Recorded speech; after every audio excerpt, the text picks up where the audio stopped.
नमस्कार मित्रों, मेरा नाम है आदित्य। आप देख रहे हैं एडवोकेट आदित्य यूट्यूब चैनल। जैसा कि मैंने बताया था कि मैंने अपने चैनल पे एक नया प्रोग्राम स्टार्ट किया है जिसका नाम है आपकी सलाह। और मैं अपने इस प्रोग्राम में उन लोगों के बारे में या फिर उनके तरीक़ों के बारे में आपको बताता हूँ जिन लोगों के ऊपर कोई झूठा मुकदमा हो गया था, लेकिन अपनी सूझबूझ और समझ से उन लोगों ने अपने आप को बचा सका और उन झूठे मुकदमों से बच सके। आज मैं उस प्रोग्राम का 5वां एपिसोड बना रहा हूँ। अगर आपने इसके पहले के एपिसोड्स नहीं देखे हैं तो हमारे चैनल के प्लेलिस्ट में जाके आपको एक आपकी सलाह नामक प्लेलिस्ट दिखाई देगा। वहां से जाके आप पुराने एपिसोड्स को भी देख सकती हैं। काफ़ी अच्छी जानकारी आपको प्राप्त होगी और काफ़ी आपको मोटिवेशन मिलेगा अगर आपके ऊपर भी कोई झूठा मुकदमा हो गया है। तो अगर आपके पास भी कोई ऐसा तरीका है या फिर कोई आप भी ऐसी स्टोरी जानते हैं जिसमें किसी व्यक्ति के ऊपर या फिर आप ही के ऊपर कोई झूठा मुकदमा हुआ था, लेकिन अपनी सूझबूझ और अपनी समझ से और अपनी जानकारी से आप उस मुकदमे से बच सके, तो उस जानकारी को आप हमें लिख के भेजिए। हमारा व्हाट्सएप नंबर आपको स्क्रीन पे दिखाई दे रहा होगा। आपको उसी व्हाट्सएप पे आपको जो भी स्टोरी है, आपको जो भी चीज़ें बतानी है वो लिख के हमें भेज सकते हैं। हम अन्य लोगों के साथ भी उस चीज़ को शेयर करेंगे ताकि अन्य लोगों को भी जानकारी मिल सके। और यदि किसी के ऊपर झूठा मुकदमा हो जाता है तो आपके तरीके से हो सकता है उन्हें भी लाभ मिल जाए और आपके तरीके से भी वो खुद का बचाव कर सके। आज की जो मैं आपको स्टोरी बता रहा हूँ वो एक हस्बैंड की स्टोरी है और हस्बैंड ने ही हमें लिख के भेजा है। इस मामले में ये होता है कि शादी के 6 माह तक पत्नी पति के साथ रहती है और इन 6 माहों में ही पत्नी काफ़ी ज़्यादा झगड़ा करती है, लड़ाई करती है, आत्महत्या का प्रयास करती है और झूठे केसों में फंसाने की भी धमकी देती है। और उसके बाद एक दिन लड़ाई झगड़ा करके वो अपने मायके चली जाती है और मायके जाके वहाँ पे पति और पति के अन्य परिवार के सदस्यों के ऊपर 498A का कंप्लेंट पुलिस स्टेशन में कर देती है। उसके बाद पति थाने जाता है तो पति के साथ थाने में काफ़ी अभद्रतापूर्ण व्यवहार होता है। पति की कोई बात नहीं सुनी जाती है। पति जब कुछ बोलता है तो पति को डांट दिया जाता है पुलिस के द्वारा और पति के साथ गाली गलौज भी वहाँ पे पुलिस वालों ने कर दी। इसके बाद पति काफ़ी ज़्यादा परेशान हो जाता है और घर आ जाता है। घर आने के बाद पति को ये पता चलता है कि जो पत्नी है वो उसकी माँ के जेवर भी उसके साथ लेके चली गई है, यानी माँ के भी जेवर पत्नी चुरा के लेके चली गई है, जो एक चोरी ही मानी जाएगी। और इसके लिए पति सोचता है कि वो भी अपनी पत्नी के ऊपर चोरी के लिए FIR दर्ज कराएगा। और इसके बाद जब पत्नी के ऊपर चोरी का FIR दर्ज कराने के लिए पति जो होता है वो थाने जाता है और अपनी माँ से कंप्लेन कराता है उसकी बहू के ऊपर कि बहू ने उसका जेवर चुरा लिया है। तो पति 10 दिनों तक पति को ऐसे ही घुमाती है और उसके बाद कोई कार्यवाही नहीं होती है। फिर SP को भी कंप्लेन करता है पति और अपनी माँ से एक शिकायत पत्र SP को भी देता है, लेकिन SP डांट के भगा देते हैं पति को कि तुमने अपनी पत्नी को ही भगा दिया है और इसके बाद पत्नी के ऊपर खुद कंप्लेन कर रहे हो। लेकिन इतना सब कुछ हो जाने के बाद भी पति हार नहीं मानता है और इसके बावजूद भी पत्नी के ऊपर चोरी का केस दर्ज करा ही देता है। जो पत्नी होती है वो समझौता के नाम पे 30 लाख रुपए मांग रही होती है, लेकिन पति को वो 30 लाख रुपए भी नहीं देने पड़ते हैं और समझौता भी हो जाता है क्योंकि पति ने चोरी का केस पत्नी के ऊपर दर्ज करा दिया था और उसमें वारंट भी हो गया था। इससे पत्नी काफ़ी ज़्यादा परेशान हो गई थी और दोनों का समझौता हो जाता है क्योंकि केस हो जाने के बाद पत्नी दबाव में आ गई होती है। अभी मैं ये सारी चीज़ें आपको डिटेल में बताऊंगा और बताऊंगा कि किस प्रकार से पति ने चोरी का केस दर्ज कराया। लेकिन ये सब चीज़ें बताने से पहले मैं अपने इस प्रोग्राम में आपको वीडियो शुरू करने से पहले ही बताता हूँ कि ये तरीका लीगल है या फिर इनलीगल है, आपको ट्राई करना है या नहीं करना है। तो जो भी चीज़ें मैं आपको इस वीडियो में बताऊँगा वो सारी चीज़ें लीगल है और यदि आपके साथ भी ऐसा होता है तो आप ऐसा कर सकते हैं और अपनी पत्नी के ऊपर इस प्रकार से आप चोरी का केस दर्ज करा सकते हैं।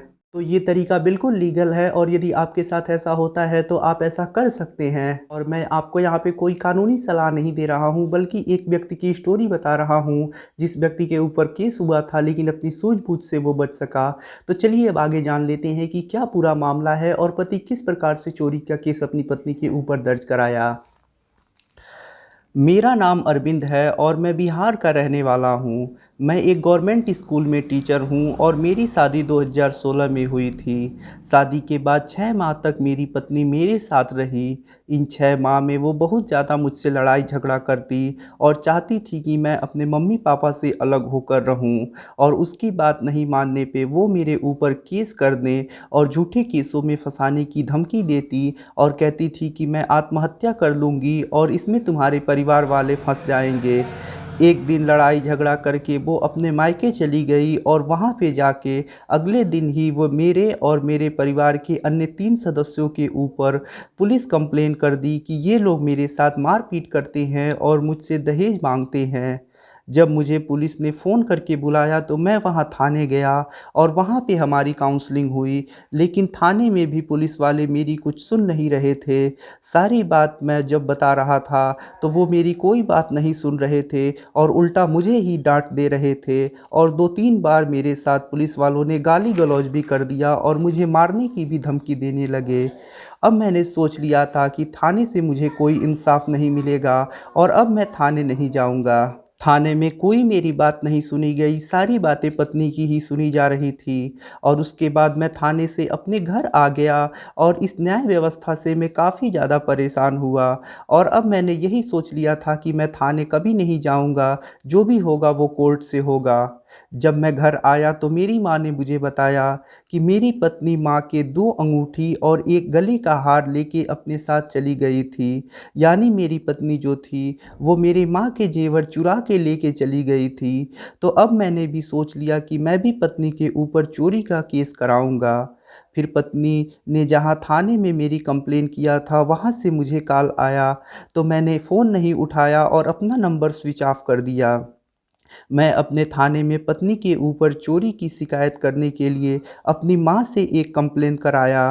पुलिस वालों ने इस शिकायत पत्र को ले लिया और बोला कि हम जांच करेंगे और 10 दिनों तक मैं थाने के चक्कर काटता रहा, लेकिन पुलिस ने अब तक ना कोई जांच किया और ना ही मेरा एफआईआर लिखा। उधर पत्नी का एफआईआर दर्ज हो गया जिसमें 498 ए, 323, 504, 506 और 34 आईपीसी व 3/4 डीपी एक्ट मेरे और मेरे परिवार के अन्य 3 सदस्यों के ऊपर लग गया था।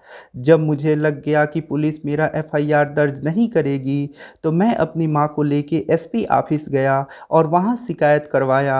तो वहां एसपी साहब मुझे ही डांटने लगे और बोले कि पत्नी को मारपीट के घर से भगा दिए हो और उल्टा उस पे चोरी का इल्ज़ाम लगा रहे हो। अब यहाँ दोबारा वापस आ गए तो तुम पर ही झूठा केस दर्ज कराने के लिए केस कर दूंगा और थाने में बंद कर दूंगा।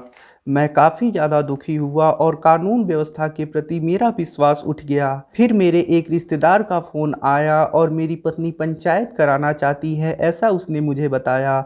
फिर एक दिन पंचायत हुआ और वहाँ पे मेरी पत्नी ने बोला कि वो मेरे साथ नहीं रहना चाहती है और मुझसे 30 लाख रुपया की मांग करने लगी कि शादी में इतना पैसा खर्च हुआ है, अगर मैं उसे वो लौटा दूँ तो वो केस वापस ले लेगी और मुझसे डाइवोर्स ले लेगी। तब मुझे पता चला कि मेरी पत्नी कितनी ज़्यादा लालची है और पैसों के लिए ही उसने मुझसे शादी किया था। मैं कुछ नहीं वहाँ पे बोला और फिर वापस अपने घर आ गया। फिर मुझे पता चला कि मैं कोर्ट से अपनी पत्नी के ऊपर एफआईआर दर्ज करा सकता हूँ। तो मैंने कोर्ट में 156(3) सीआरपीसी का एप्लीकेशन अपनी माँ से दिलवाया। कोर्ट में बहस हुआ और उसके बाद जज साहब ने मेरे 156(3) सीआरपीसी के एप्लीकेशन को खारिज कर दिया और उसे कंप्लेंट केस में बदल दिया। अब वकील साहब ने मुझे बताया कि मुझे 2 गवाह देने होंगे और हमारा बयान दर्ज होगा। मैंने सोचा कि चलो यह भी करके देख लेता हूँ, शायद कुछ हो जाए। सबसे पहले मेरी माँ का बयान हुआ जिसमें मेरी माँ ने पूरी घटना बताई और बताई कि जेवर गायब हो गए हैं और उसकी बहू ने ही वो जेवर अपने साथ लेके गई है, क्योंकि बहू के जाने के पहले वो जेवर अलमारी में थे और जब उसके बाद बहू चली गई उसके बाद जब माँ ने देखा तो वो जेवर वहाँ से गायब थे, घर में कोई आया गया नहीं है। तो इस प्रकार से मेरी माँ ने अपना बयान दिया और एक गवाह मैं खुद बन गया और एक मेरा भाई बन गया।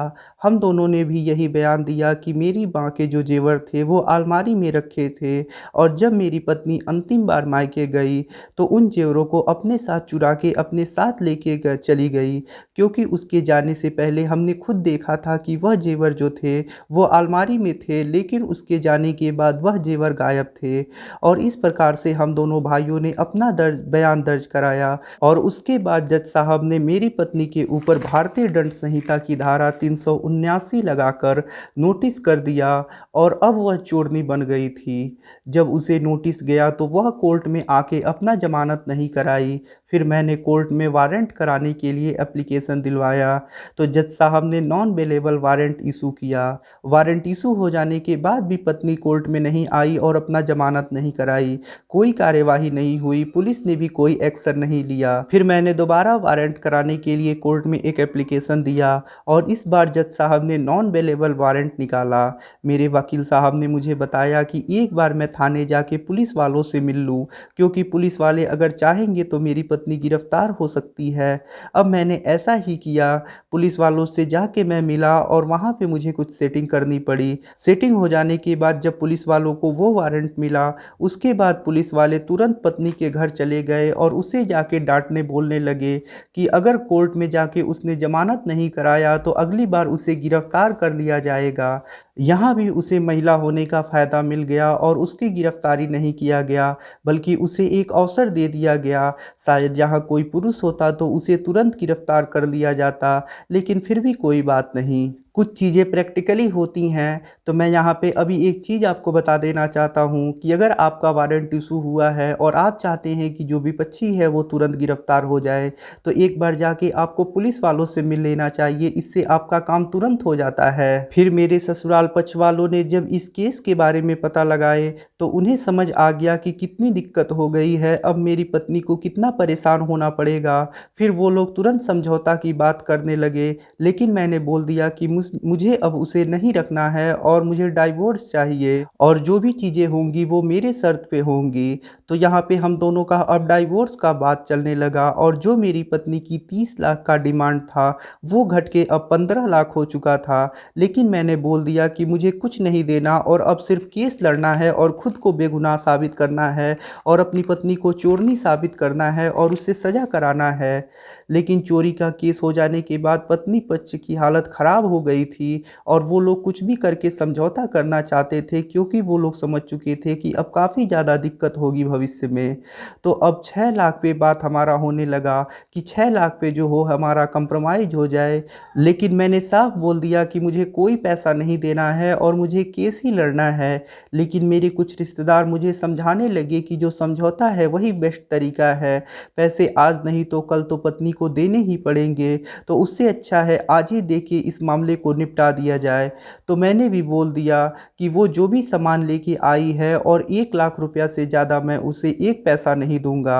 लेकिन बात सामान और 1.5 लाख रुपए पर बना और मेरे जो जेवर वह लेके गई थी उसे वो वापस कर देगी। इस पर बात तय हुआ कि जो सामान शादी में मुझे मिला था वो सारे सामान मैं वापस कर दूंगा और 1.5 लाख रुपए उसे दूंगा, और जो जेवर वो अपने साथ लेके गई है मेरा और मेरी माँ का, वो सारे वो वापस कर देगी। इस प्रकार से मेरा समझौता हुआ और अभी जो 498A का केस था उसमें चार्जशीट नहीं लगी थी, तो पुलिस ने उसमें FR लगा दिया और जो चोरी का मुकदमा था उसे मैंने वापस ले लिया और सामान वापस कर देने के बाद कोर्ट में म्यूचुअल कंसेंट डाइवोर्स का पिटीशन डाला गया और जो पैसा था उसे कोर्ट में जमा कर दिया मैंने कि जब डाइवोर्स हो जाएगा उसके बाद मेरी पत्नी वो पैसे निकाल लेगी।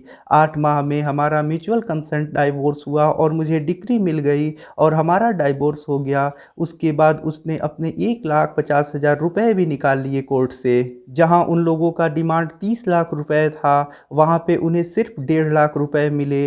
अगर मैंने यह केस नहीं किया होता तो मुझे काफ़ी ज़्यादा परेशान होना पड़ता और काफ़ी ज़्यादा पैसा देना पड़ता। लेकिन इस चोरी का केस हो जाने के बाद पत्नी के ऊपर इतना दबाव बना कि उसे झुकना ही पड़ा और मेरी शर्तों पे डाइवोर्स भी लेना पड़ा। मैं आपको एक सलाह देना चाहूँगा कि यदि आप पे 498A का झूठा मुकदमा हो जा रहा है तो आप घबराइए मत और आप भी कोई क्रॉस केस करने का प्रयास कीजिए। अगर आपकी पत्नी पे आप कोई मुकदमा दर्ज करा देते हैं तो ऐसे में ऐसा तो नहीं है कि आप बच जाएंगे, लेकिन समझौता आपका जल्दी हो जाएगा और पत्नी के ऊपर ये केस काफ़ी ज़्यादा दबाव बनाएगा और फिर आपकी शर्तों पे समझौता होगा। यहाँ पे एक हस्बैंड की स्टोरी थी जिसमें उसकी पत्नी ने उसके ऊपर 498A का झूठा मुकदमा दर्ज करा दिया था, लेकिन पति ने अपनी सूझबूझ और समझ से अपनी पत्नी के ऊपर चोरी का क्रॉस केस कराया। इससे उसे काफ़ी ज़्यादा सफलता मिली और ये केस पत्नी के ऊपर काफ़ी ज़्यादा दबाव बनाया और इससे पति का जल्दी समझौता हो सका और पति के शर्तों पे ही समझौता हुआ। तो ये एक सक्सेसफुल हस्बैंड की स्टोरी थी। अगर आपके पास भी कोई ऐसी स्टोरी है या फिर कोई ऐसा तरीका है जिससे झूठे केसों से बचा जा सके, तो वो तरीका आप हमें लिख के बताइए, हम अन्य लोगों के साथ भी शेयर करेंगे। यदि आपको वीडियो पसंद आया हो तो वीडियो को लाइक करें, अपने दोस्तों के साथ शेयर करें और यदि आप चैनल पे नए हैं तो चैनल को सब्सक्राइब करके बेल आइकन को दबाएं। यदि आप मुझसे फ़ोन पे बात करके कोई सलाह लेना चाहते हैं तो इसके लिए आप डिस्क्रिप्शन चेक करें, वहाँ पे बताया गया है कि आप किस प्रकार से मुझसे फ़ोन पे बात कर सकते हैं। मिलते हैं नए वीडियो के साथ अगले दिन, तब तक के लिए जय हिंद, जय भारत।